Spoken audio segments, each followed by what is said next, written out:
Let's get ready to rumble!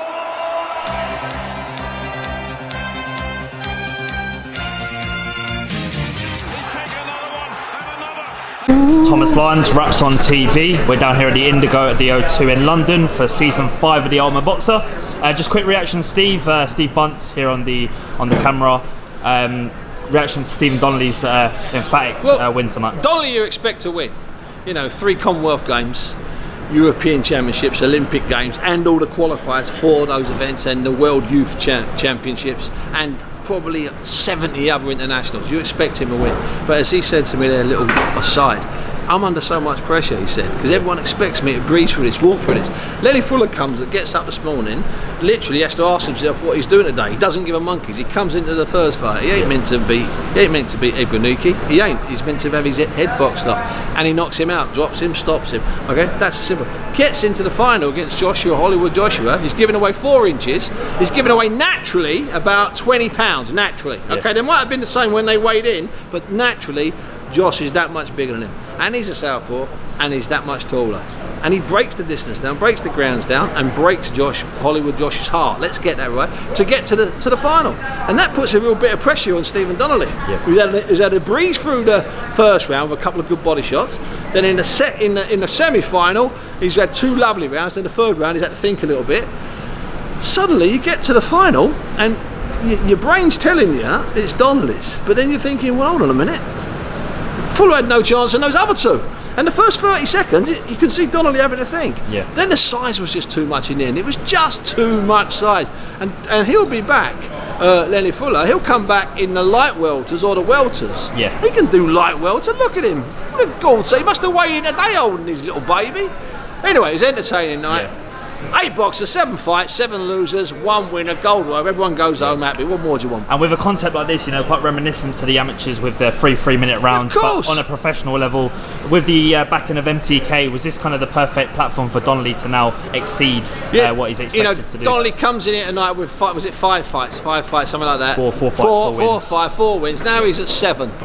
Okay, and what's more, those 3 he's had tonight, on paper, they're all hard fights because they're against unbeaten guys or guys that have just lost 1 or whatever. So he's had to fight. The fact he's come through them, I swear this is a catapult. This is a 6 months to 9 or even 12-month catapult in your career. Yeah. I'm convinced of that. And I thought that with the other version of this, the old format, the other version that ran for 10 years and 30 odd events, this is only the 5th. I'm convinced you win this in 3 good fights, it's a catapult. It speeds up your process. And Steven Donnelly, by the way, can have his process speeded up because of all the amateur experience. It's quite simple. Yeah, I mean, there's a lot of fighters, you know, on the sort of the transition period between sort of their debut, their first 10 fights, you know, doing their apprenticeship on the small hall scene, and now a massive platform like this, you know, here at the Indigo on BT Sport. People are begging to get on in this tournament. Okay, the money's good, it's better than they get for a 6-round fight or a 4-round fight, but they want to get in it because it's a catapult. You lose well here, you don't come out of it bad. You lose in the quarter-final to the guy that wins, you don't come out of it bad. You lose in the semi-final to the guy that wins, you don't come out of it bad. Yeah. You can't come out of this bad. It helps your career, it pushes you on. That's been the way with the other format and with this format. Yeah. It pushes your career on. It's that simple. It's proven. And just finally, Steve, before I let you go, Tyson Fury's 12-round war with Fury-Wallin, a fairly kind of, you know, uncharted territory for Wallin. What was your reaction to? Well, to the I fight? thought I didn't think Tyson was sharp in the early rounds. I didn't think he was sharp in the first 2 rounds. He got cut in the third. Everything goes out the window. It was a disgraceful, this dreadful cut. I've never seen a cut like that. I've never seen a guy go 9 rounds with a cut like that. Never ever. And you know, 47 stitches. I think there might have been a few more. So does Tyson. In the end, it was a good, solid performance. And I'll leave you with this thought. Yeah. Had he blown Wallin out of the ring in 3 rounds and then went to Wilder next year, you know what we'd have been saying in a week of the fight? Oh, I wish you'd have got 10 rounds last year against Wallin. He's had a brilliant 12 rounds. Will he be ready for February? I don't know. But it wasn't ideal for him having a cut like that and all of the aggro that comes with a cut like that. But it was 12 priceless rounds. And Wallin was dismissed by people who wanted to dismiss him.